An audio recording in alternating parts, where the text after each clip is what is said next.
വിഷ്ണു പ്രസാദ് വിവരങ്ങളുമായി ഡൽഹിയിൽ നിന്നും ചേരുന്നുണ്ട്. വിഷ്ണു പ്രസാദ്, ഈ നിർണായക ഘട്ടത്തിൽ എന്തെങ്കിലും തീരുമാനങ്ങൾ ഇന്ത്യയുടെ ഭാഗത്തുനിന്ന് ഉണ്ടായിട്ടുണ്ടോ? ഏറ്റവും പുതിയ വിവരങ്ങൾ എന്തൊക്കെ?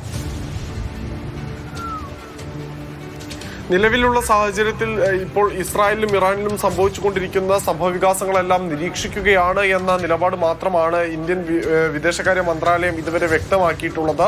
പ്രഥമ പരിഗണന നൽകുന്നത് ഇരു രാജ്യങ്ങളിലും അകപ്പെട്ട ഇന്ത്യക്കാരുടെ സുരക്ഷയ്ക്കാണ്. അതിനുവേണ്ട നടപടികൾ എംബസി വഴി പുരോഗമിച്ചുകൊണ്ടിരിക്കുന്നത്, അല്ലെങ്കിൽ അതിനുവേണ്ട നടപടികൾ എംബസി വഴി കൈക്കൊണ്ടുകൊണ്ടിരിക്കുന്നു എന്ന് മാത്രമാണ് വിദേശകാര്യ മന്ത്രാലയം ഇതുവരെ അറിയിച്ചിട്ടുള്ളത്. പ്രധാനമന്ത്രി നരേന്ദ്രമോദിയുടെ ഇസ്രായേൽ സന്ദർശനം പൂർത്തിയായതിന് പിന്നാലെ ഇത്തരം ഒരു സാഹചര്യം ഉണ്ടായതുകൊണ്ട് തന്നെ ഇന്ത്യക്ക് പ്രത്യക്ഷത്തിൽ വലിയ രീതിയിലുള്ള ആശങ്കകളൊന്നും തന്നെ ഉണ്ടായിട്ടില്ല. പക്ഷേ അവിടെ താമസിക്കുന്ന ഇന്ത്യക്കാരുടെ സുരക്ഷ മാത്രമാണ് ഇപ്പോൾ പ്രാഥമികമായി കണക്കിലെടുക്കുന്നത്. അവിടേക്കുള്ള വ്യോമയാന സർവീസുകളെല്ലാം തന്നെ ഇതിനോടകം തന്നെ നിർത്തിവെക്കുന്ന ഒരു സാഹചര്യം ഉണ്ടായിട്ടുണ്ട്. തീരുമാനം വന്നതായി മനസ്സിലാക്കുന്നു. അതിന്റെ വിശദാംശങ്ങൾ എന്താണ് വിഷ്ണു?